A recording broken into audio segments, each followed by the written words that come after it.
There was an odd silence as night came.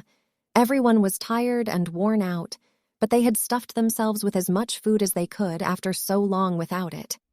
Onjo had been against it till Cheong-san had said that it was better to have everyone's strength up in case they had to leave. He wanted everyone to rest because he knew that sooner rather than later they would need to leave the school, especially with Guinam now hunting them. Cheong-san and Soo-hyuk had voted on who was going to take first watch, because with just the zombies, maybe they could sleep.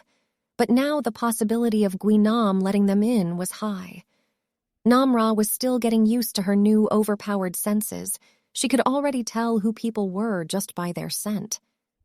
But what now particularly interested her as they stayed in this room bored out of their minds was just how had those two happened. It didn't make any logical sense. Onjo had just been staring daggers at Na-Yeon since she had seen her holding his hand, and when he had kissed her head, she had been at a loss of words.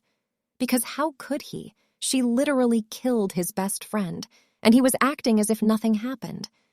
Na-Yeon had kept herself out of sight, mostly staying in the back room and sitting with Cheong-san when she came out. But she had been with him most of the time, just holding his hand. He looked to be in deep thought, and she could only guess he was thinking of a plan on how to get them all out of here. She was glad that the situation with Nam-ra had ended without trouble, as she didn't think she would want Cheong-san wallowing in the guilt she still felt for Gyeong-soo's death. She could feel Onjo's eyes on her, and the girl wasn't even trying to be subtle about it anymore, and the expression on her face just promised pain. Onjo got up and headed for the two. Enough was enough. People had pretended that there was nothing wrong with this, just because they got some food and a new place to stay. But she wasn't that easily deceived. "What's going on?" she asked, momentarily glancing at their grasped hands. Na-Yeon wanted to let go as soon as she saw where the girl's eyes had focused, but Cheong-san held firm, which surprised her. "Nothing is going on. I'm just thinking of a plan on how to get us out of here," he said, not meeting her eyes, but they both knew she wouldn't be as easily satisfied with that answer. "You know damn well that's not what I meant," she said, raising her voice slightly, causing some groans and roars to come from the zombies in the hallway. "Can you at least be quiet with your couple's corral?" Woojin said dismissively, receiving cold glares from both of them as he quickly went to look back out the window. Onjo looked back at Cheong-san. "You know you can't do whatever this is with her, especially after everything she did." How was he supposed to reply to that? He knew he had no answer for it, especially for someone that had known him so long and known Gyeong-soo, too. She's a murderer, she killed Gyeong-soo, but here you are kissing on her. Did he mean nothing to you? That line seemed to strike him hard. He hadn't really thought about what to do about the whole thing of her and Gyeong-soo. She had, of course, asked him to forget it for a moment to explore whatever the two of them were feeling, because they would never be a time it would be okay. He could feel Na-Yeon still trying to break her hand away from his hold, and he held her firm still, but he didn't know why. She was looking down and away from him, not wanting to meet his eyes.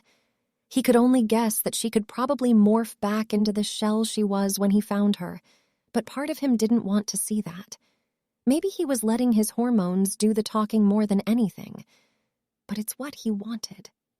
They both slowly stood up, with Na-Yeon still trying to make an escape and Cheong-san holding her steady. "It just happened," he said, and the audible scoff she gave was enough of an answer on how she took the reply. "Just happened. But you know what else just happened? Gyeong-soo's murder just happened. Maybe you didn't care about him as much as you said you did." A loud slap echoed around the room as everyone turned to face the three.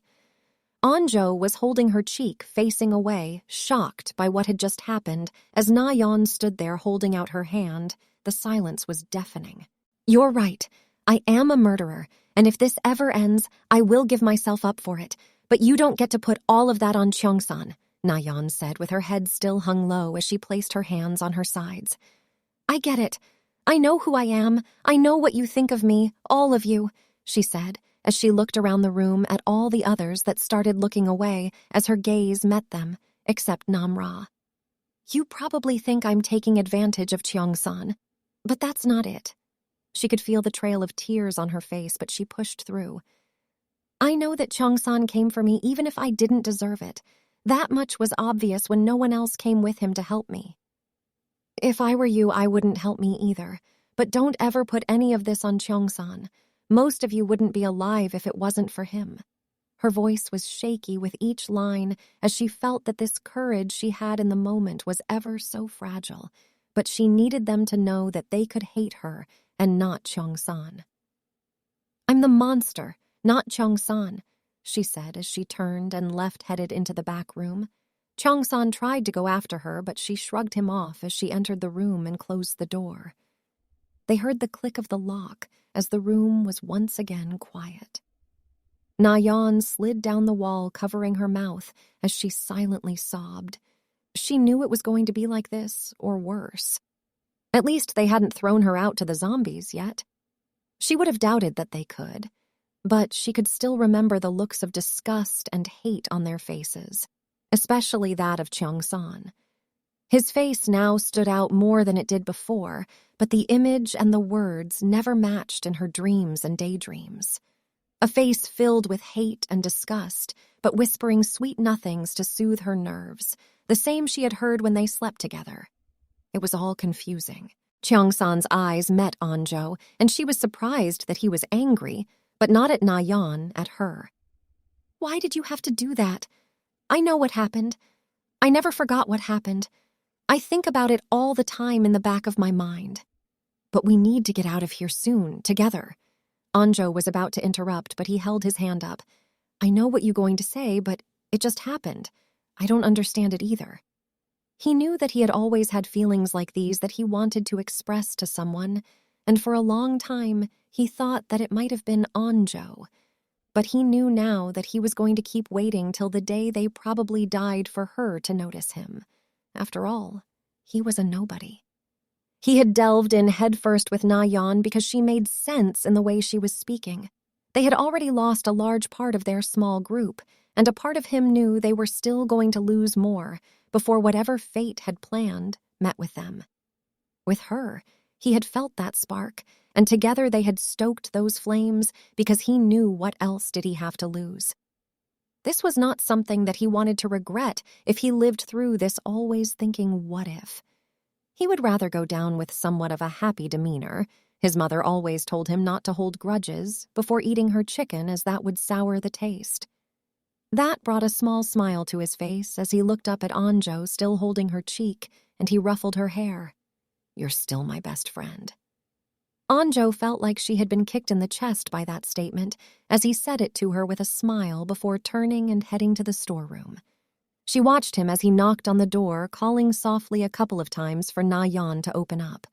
It took a while, but the girl eventually opened the door. She couldn't see Na-Yeon properly, but saw the worried look on Cheong-san's face, which just hurt more. Cheong-san, can we go to sleep? Na-Yeon asked shyly. He could already see that she had been crying, but decided not to ask about it now, best to forget it for a while. He stepped into the back room to see that their makeshift bed was still there in one piece. He thought it would have been destroyed when they started handing out the blankets, but he was glad it wasn't. He felt the door shut behind him, and then Na-Yeon's small and fragile arms wrap around his waist from behind as she buried her face into his back. He held her hands in his own as he finally relaxed for the first time today. Cheong-san, shush, he said, stopping her. It's okay, he said, trying his best to ease her nerves. Let's just get some sleep, okay? He felt her nod into his back before she let go and went to lie down on their bed. He got in after her, and he could see she was keeping some distance away, but he wasn't going to let this happen, especially after how close they were in the past few days. He reached out an arm, which surprised her as she let out a small smile as she quickly settled beside him, ducking into his neck again. He kissed her head, then her cheek, feeling her sigh in his neck again. I hate being the monster, she said, tightly clutching him. I wish I could go back all the time.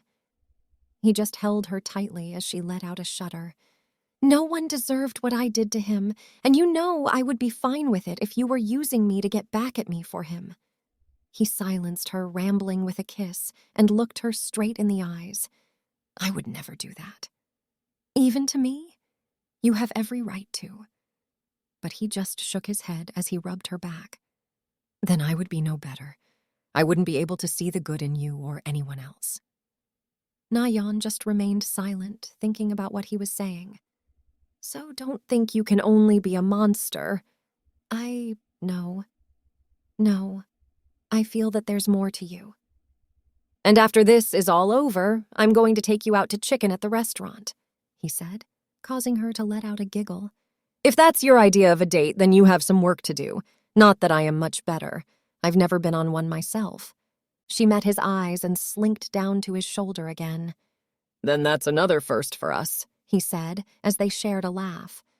Then he felt her give a small peck to his neck, which then became 2 and then 3, and he knew where this was going.